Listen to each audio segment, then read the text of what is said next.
여러분 안녕하세요. 지금부터 지팡이도 안 짚는다 103세 김형석 교수가 일러주는 건강법에 관해서 말씀드리겠습니다.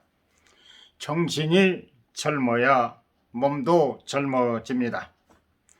김형석 연세대 철학과 명예교수는 올해 103세입니다. 지팡이도 짚지 않습니다. 2층으로 올라가는 커피숍 계단을 거뜬히 오르시더군요. 운동도 할 겸 자택에서도 2층 계단은 기꺼이 오른다고 했습니다.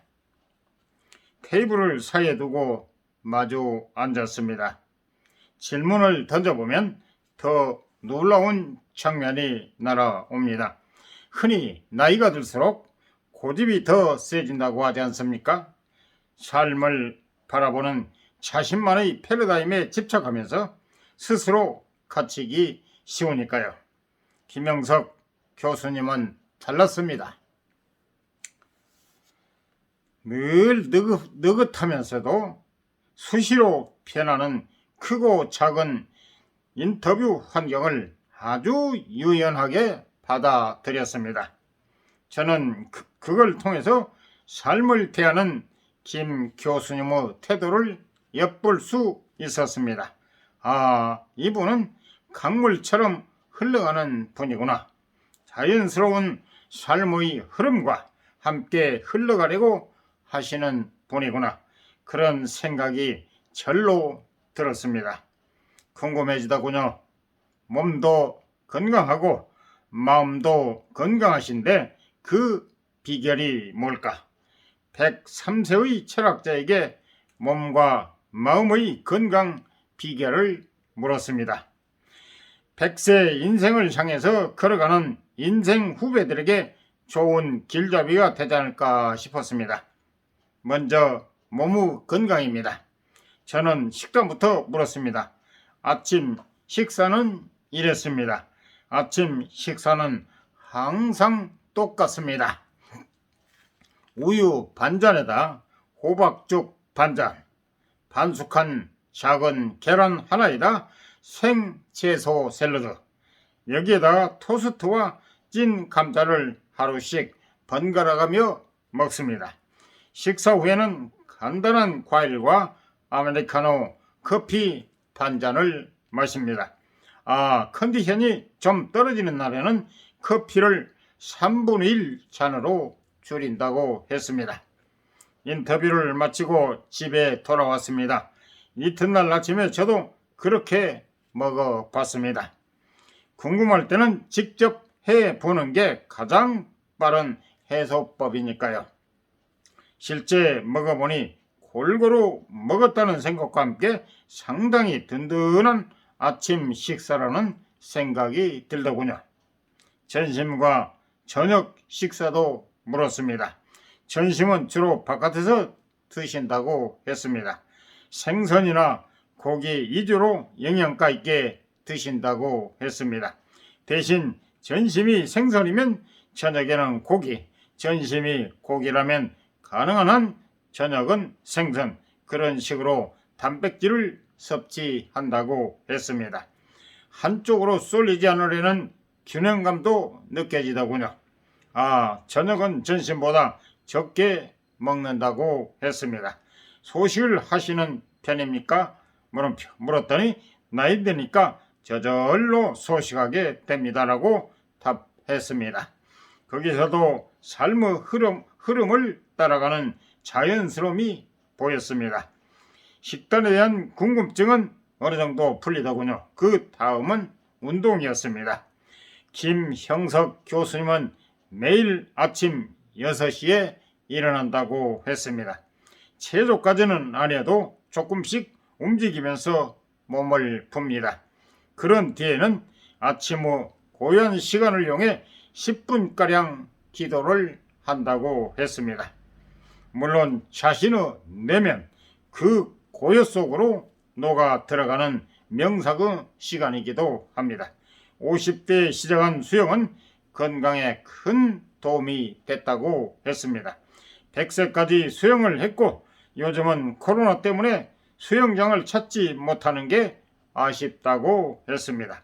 김 교수님은 자신의 주위를 돌아보면 알 수 있다고 했습니다.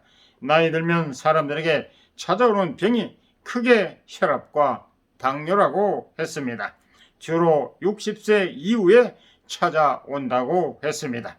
어떻게 대해야 합니까? 물음표라고 물었더니 시점을 딱 잡아줬습니다.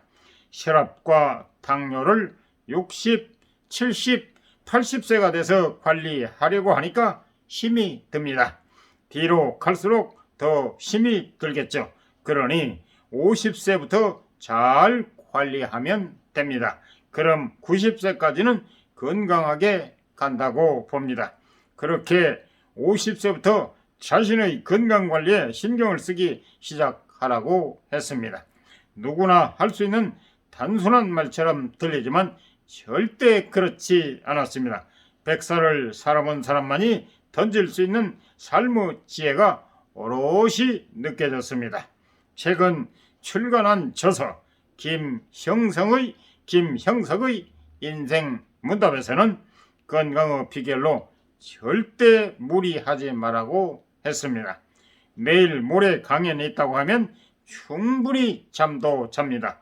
나는 100을 할 수 있다 하더라도 90에서 멈춥니다. 늘 여유를 둔다고 할까요? 오래 사는 사람은 절대 무리를 안 해요.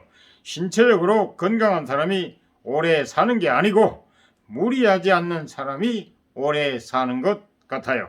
이 말을 듣고서 그럼 인생에서 최선을 다하지 말라는 말인가요? 물음표라고 반문하는 사람이 있을지도 모르겠네요. 그런데 그런 의미가 아니었습니다.